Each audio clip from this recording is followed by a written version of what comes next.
जैसा कि आप लोग देख रहे हैं कि ये आंगनवाड़ी केंद्र है और हम आंगनवाड़ी केंद्र में आए हुए हैं। ये 4 बहनें हैं जिनका कि पुंसवन संस्कार होना है और बाकी सब बहनें आशीर्वाद के लिए आई हुई हैं। आप लोग देख सकते हैं। तो आइए हम अपना कार्यक्रम प्रारंभ करते हैं। इन बहनों का स्टार्ट है। अब इसको जब आप मेरी तरफ करेंगे ना, आप तो कर ही नहीं, कैमरा बैक कर आप इधर से आ रही। जैसे कि आप देख रहे हैं, आओ गणेश संस्कारवान पीढ़ी। हम लोग क्या काम करने जा रहे हैं, जो आने वाली जो जनरेशन है उसको अच्छा बनाने का प्रयास कर रहे हैं। यही तो है मतलब इसका, आओ गढ़े संस्कारवान पीढ़ी। तो हम लोग नई पीढ़ी का गठन करने जा रहे हैं। तो ये नई पीढ़ी कैसे गढ़ी कैसे जाएगी, इसका माध्यम क्या होगा? माध्यम होगा गर्भोत्सव संस्कार। ज्यादातर मेरी ही बना है, ठीक है।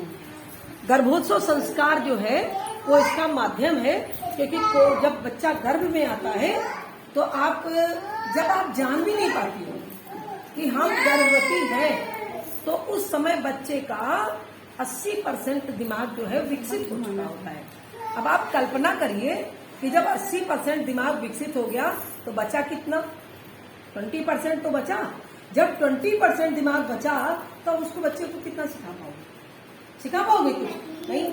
और जब बच्चा इस दुनिया में आ जाता है, इस दुनिया में आने के बाद 20% आपके पास समय, बच्चा हाथ लगेगा क्या? आपके पास इस दुनिया में आने के बावजूद भी आपके पास समय कितना बचता है? केवल 4 साल का, क्योंकि 9 महीने तो उसने पेट में गुजार दिए, ठीक है। इसलिए 4 महीने का समय मिलता है। ये गर्भोत्सव संस्कार जो है ये हमारे शांति कुंज हरिद्वार के द्वारा इसको बहुत ज्यादा प्रभावी किया गया है। और हमारा उद्देश्य क्या है कि गर्भस्थ शिशु का स्थूल, सूक्ष्म और कारण शरीर का परिशोधन। जैसा कि आप सभी लोग जानते हैं कि आत्मा, जैसे आपके गर्भ में जो भी आत्मा आई हुई है, पता नहीं 83,90,999 योनियां भोगने के बाद मानव जन्म मिलता है, ठीक है। अब वो पता नहीं कीड़ा मकोड़ा क्या क्या बन करके वो आया। तो ये जो आत्मा है वो अपने साथ में जाने कितने संस्कारों को लेकर के आती है। तो ये गर्भ जो संस्कार कराया जाता है, इसके माध्यम से पुरानी जो गंदी प्रवृत्तियां हैं उस जीवात्मा की, उनको हम दूर करने का प्रयास करते हैं। और इसके द्वारा हम जो है अच्छी लक्ष्य है हमारा कि शरीर से स्वस्थ, मन से संतुलित अच्छा बच्चा इस दुनिया में आए। ये जब आप देखिए बच्चा, जब आप शरीर से स्वस्थ होंगी तो मन से भी स्वस्थ होंगी। जब आपका शरीर साथ नहीं देगा तो आप कोई काम कर पाओगी क्या? मन ही नहीं लगेगा किसी काम में, है ना। तो जब हमारा शरीर स्वस्थ रहेगा तो हमारा मन भी स्वस्थ रहेगा, और जब हमारा मन स्वस्थ रहेगा तो हम समाज में भी व्यवहार बना पाएंगे और सामाजिक दायित्वों का भी निर्वाह कर पाएंगे। और जब हम सामाजिक रूप से हम स्वस्थ कब होंगे? जब हम आध्यात्मिक रूप से स्वस्थ होंगे। जब आपको यही डर नहीं होगा कि हम ये काम करेंगे तो हमें पुण्य मिलेगा कि पाप मिलेगा, तो आप जो मर्जी है सो करते रहोगे, है ना। आज युवाओं के नैतिक, भौतिक एवं भावनात्मक मूल्य गिर जाने के कारण उनका चिंतन, चरित्र और व्यवहार परिवार, समाज और राष्ट्र के लिए भारी चुनौती बन गया है, क्योंकि हम बच्चों के केवल शारीरिक विकासता की सीमित है। आप देखिए डॉक्टर के यहाँ भी आप जाओगे तो डॉक्टर आपको स्वस्थ रहने की दवा देता है, कभी आप मन की कोई दवा नहीं देता। जबकि मन स्वस्थ रहेगा तो आपका तन भी स्वस्थ रहेगा, है ना। ये भावी माता को निर्माता कहा गया है। दुनिया में जितने भी प्राणी आते हैं इस संसार में, वो कैसे आते हैं? हर माँ की गर्भ से ही आते हैं। चाहे वो जीव जंतु हो, चाहे वो इंसान के बच्चे हो, सब माता के गर्भ से ही जन्म लेते हैं। माता को क्या कहा गया है? निर्माता कहा गया है माता को। आपको एक आध उदाहरण हम बताते हैं। जैसे ये रानी मदालसा है, इनके 3 पुत्र हुए और ये इनके तीनों पुत्र जो है ब्रह्मज्ञानी निकल गए। तो इनके पति थे ऋतध्वज, तो वो राजा थे। उन्होंने कहा कि तीनों बच्चे जब ब्रह्मज्ञानी निकल गए तो हमारे राज्य को कौन देखेगा? तो रानी मदालसा ने कहा, इसमें कौन सी बड़ी बात है, ये तो हमारे अपने हाथ का काम है। और उन्होंने क्या किया, जब वो चौथी बार प्रेग्नेंट हुई तो उन्होंने अपने घर का पूरा नक्शा बदल दिया। अपने यहाँ बड़े बड़े वीर योद्धाओं की फोटोएं लगाई और तीरंदाजी सीखी और घुड़सवारी सीखी, राजा के बगल में बैठ करके राजनीतिक गुण सीखे, और जो उनका चौथा बच्चा पैदा हुआ वो एक कुशल राजनीतिज्ञ पैदा हुआ, कुशल शासक पैदा हुआ। तो किसने किया ये काम? माँ के द्वारा, है ना। इसी तरह से जीजाबाई और शिवाजी के बारे में आप लोगों ने सुना होगा। अभिमन्यु और सुभद्रा का केस तो इतना फेमस है कि जब सुभद्रा जो है, जब अभिमन्यु गर्भ में थे तो सुभद्रा को अर्जुन ने एक कहानी, मतलब ये चक्रव्यूह भेदन की बात बताई थी, लेकिन अंत में सुभद्रा सो गई, जिसके कारण 7वां चक्रव्यूह भेदन वो नहीं सीख पाए थे, जिसके कारण चक्रव्यूह में फंस करके मर गए थे। तो कहने का मतलब क्या है, आप तो सारी सुभद्राएं सो गई हैं, तो सोचो कितने अभिमन्यु का नुकसान हो रहा है। आप जितनी सुभद्राएं, आप लोग सब सुभद्राएं, क्यों सुभद्रा इसलिए कह रहे हैं क्योंकि आप लोग जो बताया जाए उसको अगर आप लोग ग्रहण करती हैं, आप कैसा बच्चा चाहती हो, जैसा बच्चा आप चाहती हो उसी तरह का खान पान, रहन सहन, आचार विचार, व्यवहार, ये सब आपको करना पड़ेगा जैसा बच्चा आप चाहती हो। आप चाहती हो हमारा बच्चा इस दुनिया में है फर्राटेदार इंग्लिश बोले, आपको इंग्लिश नहीं आती, लेकिन आप चाहते हो हमारा बच्चा फर्राटेदार इंग्लिश बोले, या हमारा बच्चा को कुछ अच्छा इस दुनिया में करे, तो आपको क्या करना पड़ेगा? उसको आपको सुनना पड़ेगा, ध्यान से सुनना पड़ेगा, क्योंकि आपका दिमाग इधर उधर हो सकता है। अब हम जितनी बातें बता रहे हैं, आपका बच्चा बिल्कुल अवेयर होकर के सुन रहा है। इस दुनिया में आने के बाद उस बच्चे से आप जितनी बातें पूछोगी वो आपको बता भी सकता है। एक बार क्या हुआ, एक माता जी थी, तो उनकी बहू को 2 बार 3 बार बेटी पैदा हुई, तो उनकी सासू माँ ने कहा अब इसका इवाशन करा दो, तुम्हारी चौथी प्रेगनेंसी है तो उसका इवाशन करा दो। बार बार कहती थी, तो उसने कहा, बहू ने कहा कि नहीं, हम प्रेग्नेंट हैं लेकिन हम इवाशन नहीं कराएंगे, और बच्ची पैदा हो गई। जब बच्ची पैदा हो गई तो वो अपनी दादी से बहुत नफरत करती थी, और वो लड़की पढ़ लिख करके बहुत बढ़िया डॉक्टर बन गई। तो जब वो डॉक्टर बन गई तो उसका मनोवैज्ञानिक टेस्ट किया गया, जब तो मालूम पड़ा कि उसने बताया कि जब मुझे मेरी दादी जो है गर्भ से आने ही, इस दुनिया में ही नहीं आने देना चाहती थी, इसलिए मैं अपनी दादी से नफरत करती हूँ। सबसे खूब प्यार से बात करती थी और केवल अपनी दादी से नफरत करती थी। तो कहने का मतलब क्या है, ऐसे पीरियड में माता के साथ जो बुरा व्यवहार करता है, उसका बच्चा जब इस दुनिया में आता है तो उस व्यक्ति से भी चिढ़ता है जो उसकी माता के साथ बुरा व्यवहार कर रहा होता है ना। इसी तरह से सीता माता के बारे में भी बताया गया, ये हमारी गुरुजी की माता जी है। शकुंतला के बारे में भी आप लोगों ने सुना होगा। शकुंतला के बारे में, जिनके नाम पर, जिनके बेटे के नाम पर भारतवर्ष का नाम भारत पड़ा, इनकी कहानी लगभग सभी ने पढ़ी होगी, फिर भी हम बता देते हैं शॉर्ट में। इन्होंने गंधर्व विवाह किया था, और जब ये प्रेग्नेंट हुई तो इन्होंने सोचा चलो ससुराल चलते हैं। ससुराल में इनके पति ने इनको पहचानने से इनकार कर दिया था, दुष्यंत ने, इसलिए क्योंकि जो उनको अंगूठी दे के गए थे वो अंगूठी पानी में गिर गई थी। और पानी में क्यों गिर गई थी? क्योंकि दुर्वासा ऋषि ने श्राप दे दिया था कि तुम जिसकी याद में खोई हुई हो वो तुम्हें याद नहीं रखेगा, भूल जाएगा, इसलिए वो भूल गए थे। लेकिन जब काफी समय हो गया और जब वो एक बार जंगल में पुनः घूमने के लिए आए तो उन्होंने देखा कि छोटा सा बच्चा 3 साल का, और वो शेरों के दांत गिन रहा है। उन्होंने सोचा इतना अच्छा बच्चा जो कि शेरों के दांत गिन रहा है, ऐसा कौन हो सकता है। जब उन्होंने ऐसा देखा तो उन्होंने ऋषि के पास जाकर के पूछा, तो उन्होंने बताया ये बेटा तुम्हारा है। तो उनको बड़ा गर्व हुआ कि इतना अच्छा बेटा हमारा। तो इस तरह की ये मारिया बोनापार्ट है, इनके बारे में आप लोगों ने सुना होगा। इनका बच्चा था नेपोलियन बोनापार्ट, जब प्रेग्नेंट थी तो ये चाहती थी कि हमारा कोई बच्चा होता तो उनको देश के हित में लगा देते। ये शॉर्ट टर्म मेमोरी की बात करी गई है। इसमें बताया गया है कि बच्चे का 80% दिमाग जो है जब माता गर्भवती होती है और उसको पता भी नहीं चलता कि हम प्रेग्नेंट हैं, उस समय उसका जो है दिमाग विकसित हो चुका होता है 80%। कितनी तीव्रता है जब बच्चा गर्भ में आता है, तो कितनी तेजी से सोचो रिकवरी होती है। इसमें बताते हैं जो ये 88% जो है ये सबकॉन्शियस माइंड होता है, अचेतन मन, जिसको बोलते हैं अवचेतन मन, जिसके बारे में हम लोग क्या कहते हैं, हम लोगों का कहना है कि जन्म जन्मांतर के जो संस्कार होते हैं वो इस अवचेतन मन में भरे हुए होते हैं। जैसे कि आपने कई बार देखा होगा कि कोई बच्चा पैदा होता है ना, और पैदा होते ही वो बच्चा साल भर का हुआ या 1.5 साल का हुआ, बढ़िया से ढोलक बजा रहा है, बढ़िया सा गीत गा रहा है। अभी आपने देखा होगा गूगल पे 2 साल की बच्ची है और जाने कितने जवाब दे रही है। ये कहाँ से सीख के आई बच्ची? तो उसके पूर्व जन्म के जो संस्कार है, हम लोग तो पूर्व जन्म को मानते हैं, आत्मा तो अजर अमर है, कभी नहीं मरती। वो जब आज हम जो भी सीख रहे हैं, हमारे जाने के बाद भी वो हमारे साथ जाएगा। कभी किसी का गुण कभी इस दुनिया में नहीं रह जाता, वो उसके साथ ही जाता है। ये जो 2% दिमाग है, ये जो 10% दिमाग है, ये क्या है? कॉन्शियस माइंड है, हमारा जो करंट का माइंड है। जैसे कि हम जिससे कि खाते हैं, कमाते हैं, अपने जीवन की जो दैनिक दिनचर्या चलाते हैं, वो हमारा कॉन्शियस माइंड है। ठीक है, ये 2% जो दिमाग है, ये कौन सा माइंड है हमारा? ये रेपिटेशन। अगर आपने कभी साइकिल मान लो सीखी है और आपने थोड़ा सा रिपीट कर लिया, थोड़ा सा ध्यान दे लिया, तो वो आपको तुरंत याद हो जाएगी कि हम साइकिल कैसे चलाते। या आपने खाना बनाया, मान लो महीने 2 महीने 6 महीने खाना नहीं बनाया, तो आप जब किचन में जाओगी खाना बनाओ तो आपको याद आ जाएगा।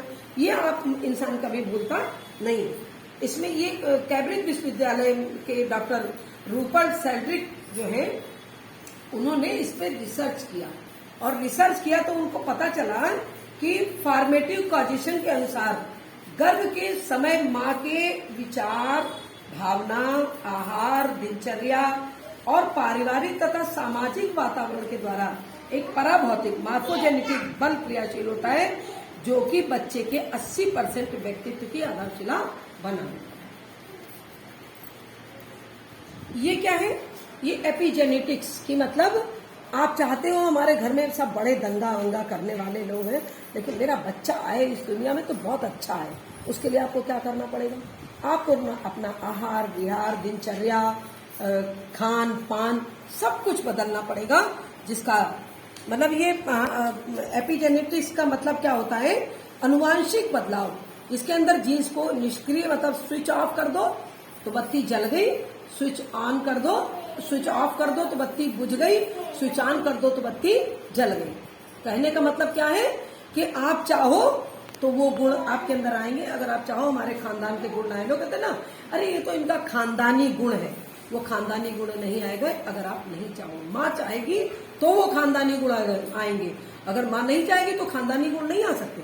उसका जीता जागता उदाहरण कौन है?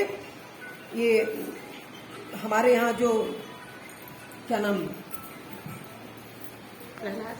प्रहलाद हिरण्याकश्यप की औलाद थी। प्रहलाद हिरण्याकश्यप राक्षस था, लेकिन जब प्रहलाद पैदा हुए तो उनकी माता जो कयादू थी वो नारद मुनि के आश्रम में रही, और वहां पर उनका दिनचर्या उनकी अच्छी रही, जिसके कारण उनके घर में भगवान का भक्त प्रहलाद पैदा हुए। और उसके जस्ट अपोजिट रावण, जो कि एक ब्राह्मण कुल में उत्पन्न हुआ था, ऋषि विश्रवा के जो है वो पुत्र थे, पुलस्त ऋषि के पुत्र थे, और ऋषि विश्रवा के पुत्र रावण जैसे दैत्य का जन्म क्यों हुआ?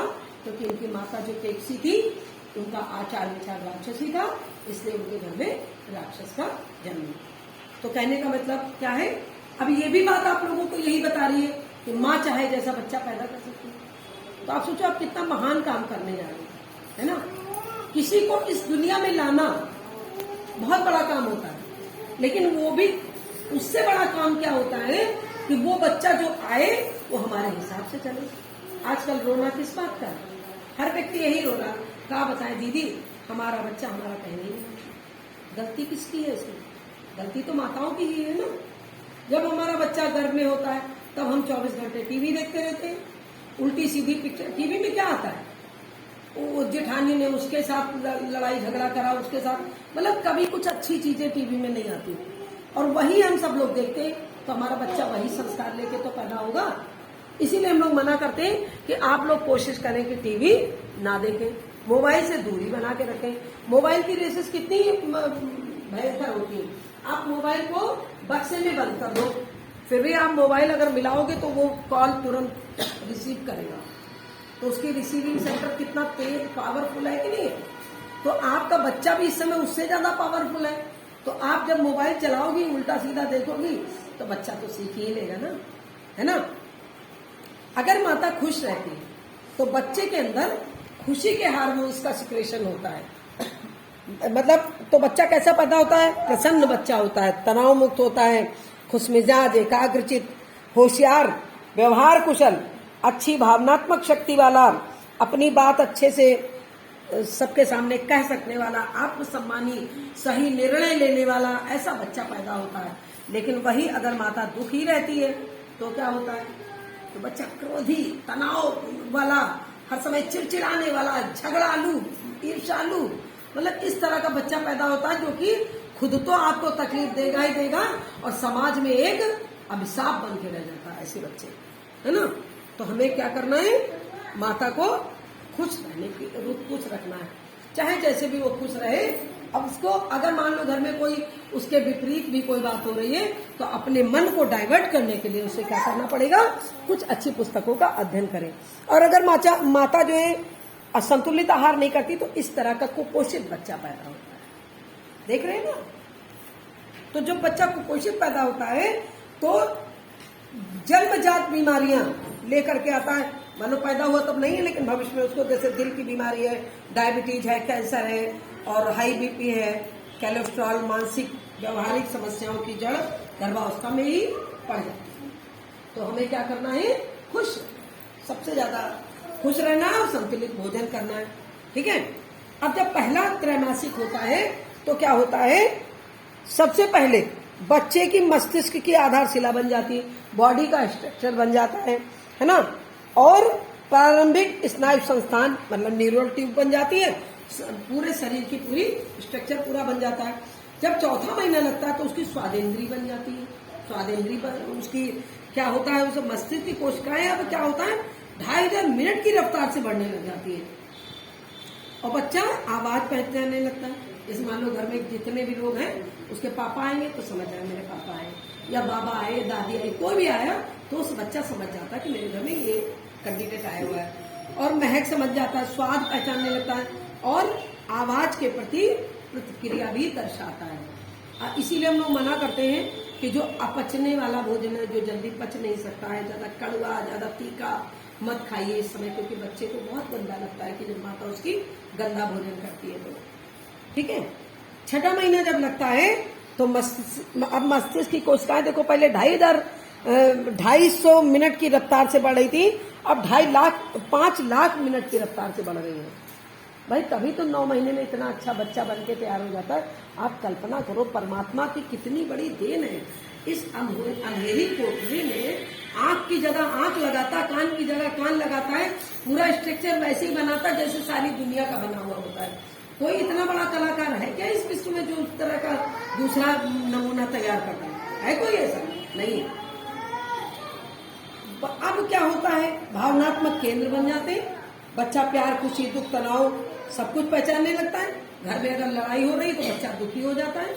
घर में अगर हंसी खुशी का माहौल है तो बच्चा भी हंसता है, खुश होता है। यहाँ तक कि बच्चा अब पेट में डांस भी करता है। और 8वां महीना जब शुरू होता है तो उसकी सभी इंद्रियां पूर्ण रूप से विकसित हो जाती है। उसके याददाश्त के सेंटर बन जाते हैं। आप जो भी याद कराना चाहो, बच्चे का 7वां महीना पूरा हो जाए, 8वें महीने में आप जो उसको सुनाना चाहो उसको सुनाओ, बच्चा आपका जो है बढ़िया से सीख जाएगा सब कुछ। और जब अंतिम 9वां महीना लगता है तो बच्चा खुशहाल गर्भस्थ शिशु के मस्तिष्क का आकार बन जाता है, विभिन्न सूचनाएं एकत्र करने लगता है, कई भाषाओं को याद करने और उसके अंदर क्षमता विकसित हो जाती है, ठीक है। बच्चा क्या कह रहा है? माँ मेरा मस्तिष्क बढ़ रहा है, मेरी रक्षा कीजिए, मुझे प्यार कीजिए, मुझसे बातें करिए। और बच्चे का मस्तिष्क पूर्ण मस्तिष्क से ज्यादा सीखने की क्षमता रखता है। मैंने अभी आपको पहले ही बताया था कि जब आप जान भी नहीं पाती कि हम प्रेग्नेंट हैं, बच्चे का 80% दिमाग उसका विकसित हो जाता है। पता कब चलता है? जब पूरा महीना बीत जाता है, 8-10 दिन 15 दिन बीत जाते हैं, तब जांच होती, तब पता चलता है। तब तक हमारा काम बहुत कुछ हो जाता है। अब क्या कह रहे हैं कि बच्चा गर्भ में माता पिता भाई बहन अन्य के अलावा 5000 शब्द 24 घंटे में किसके सीखता है? माँ की। सोचो कितनी उसकी ग्रहणशीलता बढ़ी। और कह रहे हैं कि विकासशील मस्तिष्क की छाप किसी व्यक्ति के चरित्र और व्यक्तित्व को बनाती है। कंप्यूटर का सॉफ्टवेयर बिगाड़ा जा सकता है, लेकिन बच्चे ने जो गर्भ में सीख लिया उसको मिटाना मुश्किल है। गर्भ पर पड़ी हुई छाप को मिटाना मुश्किल होता है। शिशु के अच्छे विकास के लिए जरूरी है कि नियमित स्वस्थ दिनचर्या का पालन करना, मतलब जैसे कि नियमित जप करो, ध्यान करो, योग करो, प्राणायाम करो, है अपना कुरान है, बाइबिल है या धार्मिक पुस्तकें जो रामायण है, गीता है, इन सबका अध्ययन करिए, पढ़िए, है ना। कम से कम प्रतिदिन विभाजित 5 घंटे 4 घंटे बच्चे को अच्छी बातों का अनावरण, जैसे अच्छे सुखदायी संगीत सुनो, सब बातें सुनो, बच्चे से कहानियां सुनाओ, बच्चे को खुश रहो, सकारात्मक बातें करो, अच्छे दिनों को याद करो, तली बुनी मसालेदार चीजों पर परहेज करिए, सात्विक संतुलित और संस्कारित भोजन करिए। सात्विक संतुलित और संस्कारित भोजन क्या होता है? जो ये बहन जी देती हैं आप लोगों को, अंकुरित अनाज दिया जाता है, उसमें भोजन में हर कलर, देखिए आप लोगों के भोजन में हर कलर है भी, है ना। चारों कलर बताते हैं ना, 4 रंग के खतरा जो तो इससे बच्चे का क्या होता है? मस्तिष्क का विकास और पूरी बॉडी का विकास बहुत अच्छे से होता है ना। इसलिए स्वस्थ रखने के लिए बच्चे को इस तरह का भोजन दिया जाता है। शिशु के अच्छे विकास के लिए जरूरी है कि 1-2 घंटे आराम करो। ईर्ष्या, द्वेष, हठबाधिता, रूठना, इन सब चीजों से बचो। घर में आस्तिकता और सहयोग सहकार का वातावरण बनाने के लिए सामूहिक आरती, पूजा, साधना, जो भी आप कर सकते हो करो। इस तरह से आपने आपस में मिलजुल करके, आपस में बातचीत करके हर तरीके से बच्चे को खुश रखने का प्रयास करना चाहिए। और घर में जो है गर्भस्थ शिशु को ईश्वर का प्रतिनिधि मानकर स्वस्थ, सुखमय, प्रसन्न और आध्यात्मिक वातावरण की समुचित व्यवस्था बनाकर उसके स्वागत की तैयारी करें। आपसी पैर भाव बुला करके शालीनता का वातावरण बनाएं। घर पर अभाव, नशा सेवन और कुसंस्कारों की छाया नहीं पड़ने देंगे। स्वाध्याय और सत्संग की व्यवस्था बनाएंगे। स्वाध्याय सत्संग क्यों कहा गया है? इसलिए क्योंकि कभी न कभी तो मेरे मन में विचार गलत आते ही हैं, कभी किसी को देख के तो गुस्सा आता ही है ना। जब मैं गुस्सा आए तो अच्छे से कोई किताब उठाई और उसको पढ़ना शुरू कर दिया, तो हमारे मन में गलत विचार न आए, ताकि हमारा बच्चा प्रभावित न हो। क्योंकि आप इस समय जी रहे हो केवल अपने बच्चे के लिए, ठीक है। और भावी माता के आहार विहार, आचार विचार एवं आवश्यक साधन सुविधा की व्यवस्था बनाए रखेंगे। गर्भिणी की उचित आकांक्षाओं को पूरा करेंगे। वो क्या खाना चाहती, कैसा व्यवहार चाहती, अगर उचित है तो उसको हम पूरा करने की कोशिश करेंगे। घर वालों की जिम्मेदारी। हम लोग डॉक्टरों के बीच में भी जाते हैं और अपनी बात को रखते हैं। डॉक्टर लोग भी जो है ये संस्कारों का जो है करवाते हैं। और आंगनवाड़ी केंद्रों, जैसे कि हम लोग यहाँ पर आए हैं, ये जो है नारी सम्मेलनों में भी हम लोग जाते हैं। और विद्यार्थियों के बीच में भी हम लोग जाते हैं, मंदिरों में भी हम लोग जाते हैं समझाने के लिए कि आप लोग ये करो।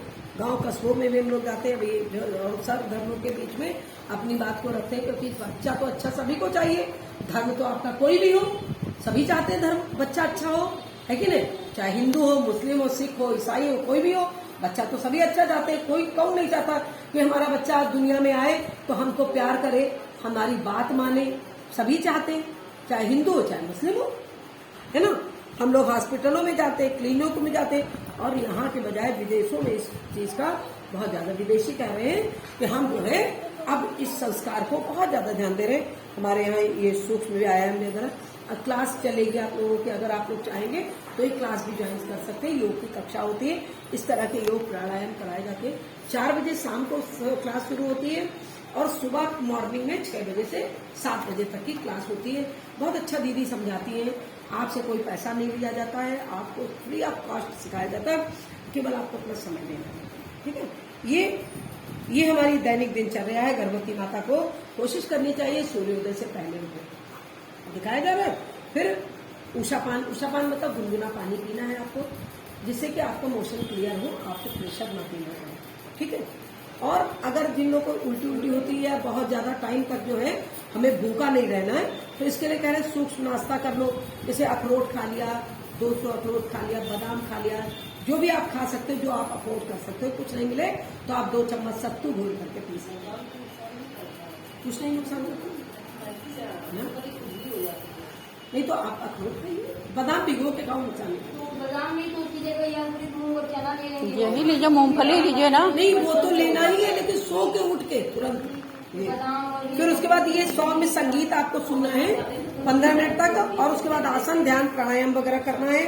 उसके बाद जब पूजा जो भी आप लोग करते हो अपने धर्म के अनुसार वो करना है। फिर अंकुरित आहार, देखिए इसमें भी दिया हुआ है अंकुरित आहार लेना है सबसे मस्ट, ठीक है। इसमें भी देखिए सारे कल बताते हैं, लोग को बताते हैं, क्या बताते है ना। उसके बाद दोपहर में क्या करेंगे हम लोग, दोपहर में अच्छे से खाना खाएंगे जिसमें दही भी हो, सलाद भी हो, रोटी भी हो, चावल भी, सब कुछ हो, ठीक है। फिर आराम करेंगे और ध्यान करेंगे अपने बच्चे, जब ध्यान करेंगे गर्भ से तो ध्यान करेंगे कि सूर्य की रोशनी हमारे गर्भ पे पड़ रही है, हम सूर्य की तरह हमारा बच्चा भी दुनिया में हमारा नाम रोशन करे। आप जिस इष्ट को मानते हैं अपने गर्भ से बात करते हुए कि बेटा तुम्हें इस दुनिया में आना है तो ऐसे ये काम करना है जिससे हमारा दुनिया में नाम रोशन हो। कोई ऐतिहासिक व्यक्ति का नाम अगर आपको अच्छा लगता है तो आप उसका ध्यान करके कोई भी कहानी आप अपने बच्चे को सुना करके वैसा जैसा बच्चा आप चाहते हो वैसा आप वार्तालाप अपने बच्चे से कर सकते हैं। फिर 3 बजे करीब जो है इस तरह का नाश्ता, जैसे कि अंकुरित आहार भी ले सकते हैं, फल भी ले सकते हैं, आप भुने चने वगैरह ले सकते हैं 3 बजे करीब, क्योंकि गर्भवती माता एकदम से तो नहीं खा पाती है ना, तो थोड़ा थोड़ा। और फिर क्या करेंगे, स्वाध्याय, इस पे बहुत ध्यान देंगे क्योंकि अच्छी पुस्तकें पढ़ेंगे तो हमारे बच्चे का ज्ञान बढ़ेगा, है ना। उल्टी सीधी पुस्तकें पढ़ेंगे, प्रपंच में बैठेंगे तो हमारा बच्चा भी प्रपंची हो जाएगा, है ना। अभी आपके हाथ में जैसा चाहो वैसा बच्चा बना लो। ये क्या है, रात्रि का भोजन हल्का करना है, रोटी सब्जी दाल कुछ भी आप खा सकते हो, लेकिन ज्यादा हैवी भोजन नहीं करना है। रात को टहलना भी है, रात में दूध जो पीना है, शहद हल्दी कुछ भी आप डाल करके दूध में पी सकते हैं ताकि बच्चा हेल्दी बने। संगीत सुनेंगे रात्रि शयन। फिर उसके बाद तत्वबोध की साधना करेंगे। तत्वबोध की साधना में ईश्वर से प्रार्थना करते हैं कि हमने जो दिन भर में गलती की हो तो मुझे क्षमा करना, इस तरह की प्रार्थना करते हुए हम सोएंगे। रात्रि संगीत आता है, अगर आप चाहें तो रात्रि का संगीत बजा करके उसके बाद आप सो सकते हैं, ठीक है। ये खाने वाली चीजें हैं और ये नहीं खाने वाली चीजें, सभी को पता है क्या खाया जाता है क्या नहीं खाया जाता, ठीक है। और ये शारीरिक विकास और मानसिक विकास के ऊपर हमने आप लोगों को जो भी बताया है, जो भी मैंने